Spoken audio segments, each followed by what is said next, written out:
So I want to thank you for the opportunity to be here today. And Jill introduced Mayor Dan Rogers earlier from Prince George.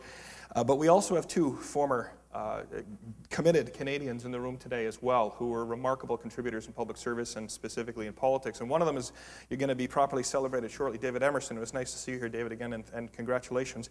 The other is a former colleague of mine by the name of Carol Taylor, who's in the room. I saw her earlier as well. So Carol, lovely to see you here today. Now, David, don't take it personally that Carol got a round of applause and you didn't. She's better looking than both of us. So, but more importantly, Carol Taylor was a key leader in our economy and in our province at such a wonderful time. But I should point out, I'm a little nervous, and I'll tell you why, Carol. Because the last time you spoke to this group, you resigned the next day. I don't like that precedent, frankly. So anyway, it's great having you here and cheering on such a wonderful group of business people. You know, as was mentioned, I did a roundtable this morning with our finalists in these categories, and what an extraordinary and diverse group of people you are, frankly. The companies you represent and the work you do is a wonderful snapshot of why this is such a great place to live and work and raise a family. I had a couple of great little memories from that this morning. I'll tell you of two of them really fast. I re-met, as it turns out, Charlie Burt from Sandwell. And I looked at Charlie, I met him, I go, I know this guy. And of course, in this gig, you meet about 1,000 people a year, and it's really difficult to keep them all straight. So I'm going, I know this one. Did he do time in prison? No, that wasn't it. And finally, I recognized it halfway through the session. He's a former customer of mine. So thank you, Sandwell, for continuing to be good customers, and thank you, Charlie, for the business through the years. The other one was Jim Moore.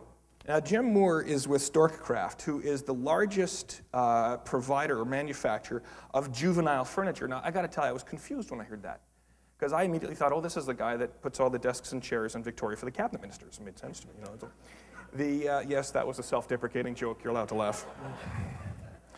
Anyway, they touched on two things that were very, very important to them, because what came out of that conversation for me this morning, and it was such a valuable use of time for me, and I thank, again, all the participants. I get to hear firsthand about how we as government can make a difference in what you are doing and get out of your way as necessary, or get in your way to help you, or be partners with you as it makes sense.